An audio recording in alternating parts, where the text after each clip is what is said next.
10 different Excel functions in 10 minutes. This is what we're going to see in today's video. And for each one of these functions that we're going to see, we're going to have a different practical example. Those functions are the ones that we're going to see here. Let's start with the Vlookup function. That is maybe one of the most important functions here in Excel, because it can help you to bring back as result something that you need. So let's take a look here in this blue table. Basically, it's a sales report where I have informations such as the date, order ID, category, salesperson, the total sold, the commission in percentage, and also the commission in dollars. So let's say for each one of the different categories, I need to calculate the commission for the salesperson. Here I have a problem because imagine if I do it manually, it's going to take a long time and I can be stuck here all day. So instead of doing it manually, again, I can use the Vlookup function to help me, because the Vlookup function can look up for the thing that I want to look for and then bring it back as a result the corresponding value. So let's use here =, Vlookup function. Double click here, want you to select as my lookup value, my first argument. I want to use the first cell that I have here, grain, that is the first category, and then comma. The table array that I'm going to use is either I can select this range right here or click in the column L and M to select both columns that I'm going to use. Hit comma again, and the column index number that I'm going to use is, I want to bring it back as result of the commission. So the category is my first column and my commission is the second column. So I need to type the number 2 because it's the second column that I want to bring it back as result. Comma again, and I want to use an exact match. Double click here, 1, 2, close parentheses, and then enter. Here we got the first result. Now let's double click here in the down right corner of the cell, 1, 2, to make sure now all the rows contain the same function. And that's it, we're done. Another problem that I have here, and now I'm gonna use the COUNTA function to help me, is I again have a sales report, but you don't need to use a sales report. You can use your own informations. And here I want to count the total quantity of orders sold. So let's say each one of the rows that I have here represents one different order. So 1, 2, 3, 4, 5. Instead of count manually row by row, I can use the COUNTA function to count all the rows or all the orders that I have. And of course, you can say to me, hey John, but it's simple. You just need to go to the last row and then, okay, 351, but you have the header, so 350. This is the total amount of orders that you have. Okay, I agree with you. But let's say this spreadsheet is updated every day, and I can't do it manually every day. So instead of manually do something, we can use a function to automatically return the correct result. And this is what you're gonna do here. =COUNTA function. As the range, I can select, let's say like this, or just click in the entire column B to select everything. But here we need to pay attention and be mindful, because the COUNTA function is gonna count basically everything but the blank rows or the blank cells. As I have here the order as my header, I need to read it off this value. So in the function, I need to subtract 1, close parentheses, and then -1, enter. Okay, so this is the correct result, 350 orders. Now, following the same logic that the COUNTA function, we have the COUNTIF. But here is something a little bit different. Let's say you don't want to count everything. You don't want to know the total orders that you have, but you want to have a criteria. So let's say you want to know the total orders for each one of the regions. Count if the criteria is met. =COUNT if as the range. Again, I can select just a small range like this, or click in the entire column that I want to use as my criteria.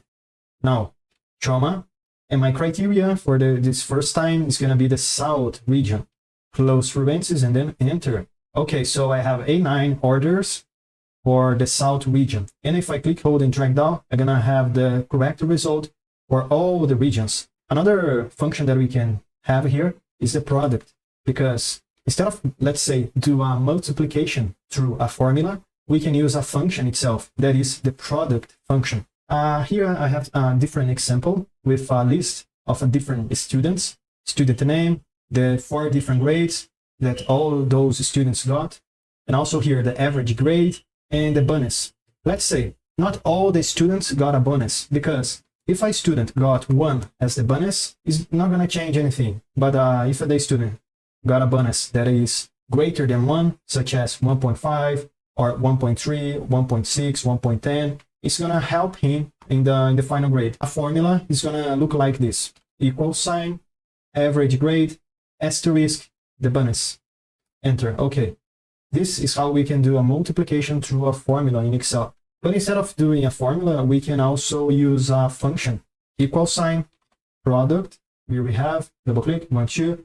And the benefit of to use a function in Excel is, instead of selecting the cells individually, we can basically click and hold and select both at the same time or more. Close parentheses and then enter. Okay, here we got the same result as before. Double click in the down right corner of the cell, 1, 2, and we're done. Now with the if function, that is one of the most important functions in Excel because it can help you to automate things. So let's say, using a similar example as before with a couple of different students, the grades and also the average grade, I need to create here a status. So let's say if a student got a grade that is less than 6, he needs to do an extra test, just a little helper test, you know. And if the students got a grade that is greater than or equal to 6, he's approved. But instead of manually filling each one of the cells individually, equal sign if, and in the first argument, we already have the logical test. And my logical test here is going to be if the average grade, that is, let's say 5, is less than 6, comma, so the students need to do an extra test. Open quotations, extra test, close quotations mark, quote unquote, comma. But if the student got a grade that is greater than 6 or equal to 6, is approved. Open quotations mark, approved, close quotations mark, close parentheses, and then enter. Here we got the first result. Double clicking in the down right corner of the cell, 1, 2, and here we got all the results. One function in Excel that is actually very simple to do is the sum function. So let's say you need to add up values. You can use the sum function to help you, because instead of using the formula that is equal sign, select the first cell and then add to another one, add to another one, you can use the equal sign sum function, double click, and then select the entire range. Enter, and here we got the addition of all the numbers. Much easier, huh? Equal sign, sum function, select everything that you need, and then enter. And here we got the addition of all the numbers. And talking about addition and add up values, we have a function that is called SUMIF. So let's say now I want to have an addition of different numbers, but per region. So I don't want to add up all the values, but just if the values corresponds to a certain criteria. Here I have again a sales report where instead of add up all the values in the total column, I just want to add up the values that corresponds to a certain criteria. So let's do here the SUMIF function to help us. Equal sign SUMIF function. The range that I'm gonna use is the range where I have my criteria. And as my criteria is the region, I need to select the entire column F, okay? And then, comma, my first criteria is gonna be the South region, comma again, and my sum range is gonna be the total column, the column E.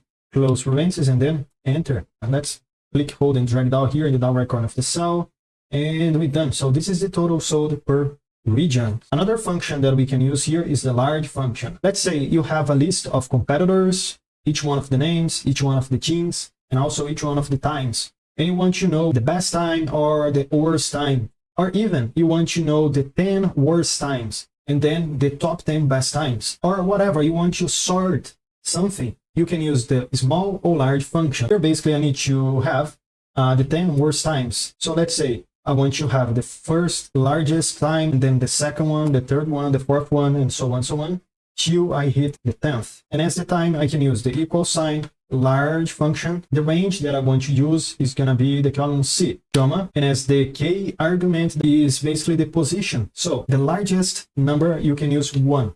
But if you want to have the second largest, you can use 2.